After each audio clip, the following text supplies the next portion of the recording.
Hai semuanya, kami dari kelompok 5 mata kuliah perkembangan peserta didik akan memberitahu bagaimana solusi untuk lebih mengembangkan bakat khusus individu.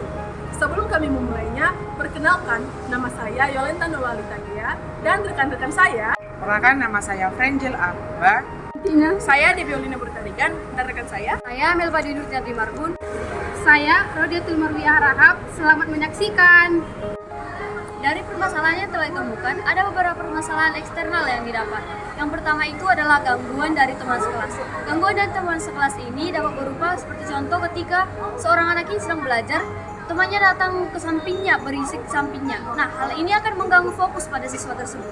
Yang kedua itu adalah gangguan dari lingkungan sosial. Gangguan dari lingkungan sosial ini dapat berupa dari tetangganya. Ketika dia sedang belajar, tetangganya ini datang ke rumahnya untuk mengajak dia bermain. Yang ketiga itu adalah gangguan dari keluarga. Gangguan dari keluarga ini dapat berupa dari orang tua dan saudaranya. Seperti contoh itu ketika anak ini sedang belajar, orang tuanya datang untuk menyuruhnya mengerjakan pekerjaan rumah. Nah, bagaimana sih solusi untuk menyelesaikan permasalahan ini? Solusi ini akan dijelaskan oleh teman saya. Hai semuanya, kita udah tahu dong apa itu bakat. Tapi apa sih itu bakat khusus? Bakat khusus adalah salah satu jenis bakat khusus yang tidak dimiliki semua orang. Contohnya bakat khusus akademik, seni, dan olahraga seperti bernyanyi, menari, bermain alat musik, berhitung, dan menghafal. Oleh karena itu, sangat penting bagi individu untuk mengembangkan bakat khususnya.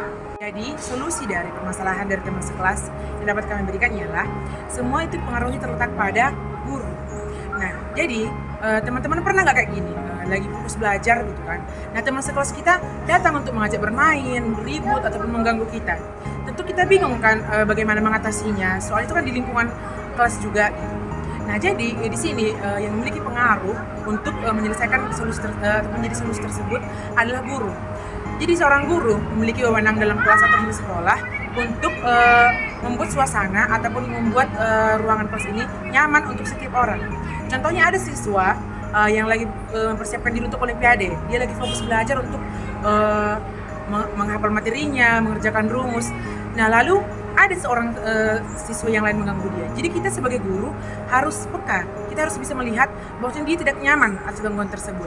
Lalu kita menemui siswa yang mengganggu tadi dan menegur dia dan agar dia tidak mengganggu teman yang sedang fokus untuk olimpiade tadi. Nah, jadi kesimpulan yang dapat diambil adalah kita ataupun seorang guru harus mampu membuat suasana yang nyaman untuk setiap siswa, terutama di sini siswa yang mempunyai bakat khusus. Tentunya bakat khusus ini apabila dikembangkan akan dapat membanggakan nama sekolah, membanggakan keluarga, dan yang lain-lain. Jadi seorang guru adalah menjadi titik kunci atau titik utama dari solusi untuk permasalahan ini. Materi selanjutnya akan dijelaskan oleh teman saya. Jadi teman-teman, ketika ada permasalahan dari lingkungan sosial, contohnya itu ketika teman mengajak bermain. Jadi solusinya itu adalah pada diri sendiri. Nah, maksud dari pada diri sendiri itu apa? Jadi bagaimana cara siswa itu dapat berkonsentrasi dan dapat menahan emosinya ketika ada hambatan-hambatan yang ada dari lingkungan sosialnya itu. Nah, contohnya itu apa? Ketika seorang siswa itu sedang belajar untuk olimpiade, lalu ada hambatan, yaitu teman lingkungannya itu mengajak bermain.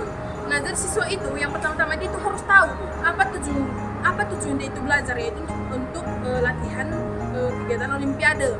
Sehingga ketika dia tahu apa tujuannya itu, dia akan dapat lebih konsisten dan dia itu dapat lebih berfokus pada tujuan tersebut dan dapat menolak ajakan dari temannya. Yang kedua itu, dia dapat menolak ajakan temannya itu dengan menolak dengan cara yang halus. Sehingga ketika dia ia mengajak menolak ajakan tersebut dengan cara yang halus, itu akan menghindari dari adanya konflik. Nah, jadi tidak ada permusuhan di antara antar teman siswa tersebut dengan lingkungan sosialnya, sehingga tidak ada keributan yang ada dan dapat mengurangi emosi yang ada pada lingkungan. Mungkin sekian, terima kasih. Nah, teman-teman, seperti dari penjelasan rekan-rekan sebelumnya, ada masalah-masalah seperti dari lingkungan sekolah maupun lingkungan pergaulan ataupun lingkungan sosial peserta didik tersebut. Nah, selain dalam lingkungan tersebut, ada juga masalah dalam lingkungan keluarga, seperti ketika orang tua tidak tahu waktu bagaimana ketika anaknya sedang belajar, Seperti kadang-kadang kita mendengar masalah ketika orang tua menyuruh anaknya untuk membantu, membeli sesuatu, mengerjakan sesuatu ketika seorang anak itu belajar. Ataupun masalah ketika adiknya atau kakaknya masuk di dalam kamar dan mengganggu kefokusan belajar peserta didik tersebut. Nah, dalam permasalahan ini ada beberapa solusi yang bisa kita tawarkan. Contohnya seperti orang tua harus berperan penting dalam mengetahui kebutuhan anaknya dalam mengembangkan bakat khususnya. Sama seperti peran guru dalam lingkungan sosial, peran orang tua juga sangat penting bagaimana dia mengetahui kepentingan anaknya, bagaimana dia mengetahui waktu anaknya ketika belajar, sehingga dia tahu kapan dia harus berbicara kepada anaknya, kapan dia harus menyuruh anaknya untuk melakukan sesuatu, dan ketika dia tahu anaknya belajar, fokus contohnya seperti olimpiade, kan itu untuk mengembangkan bakat khusus siswa tersebut.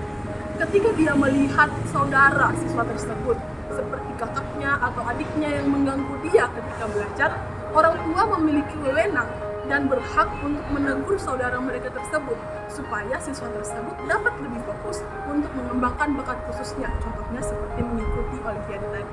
Nah, teman-teman, sekian dari solusi dan pemaparan masalah yang dapat kelompok 5 tawarkan. Sekian, terima kasih.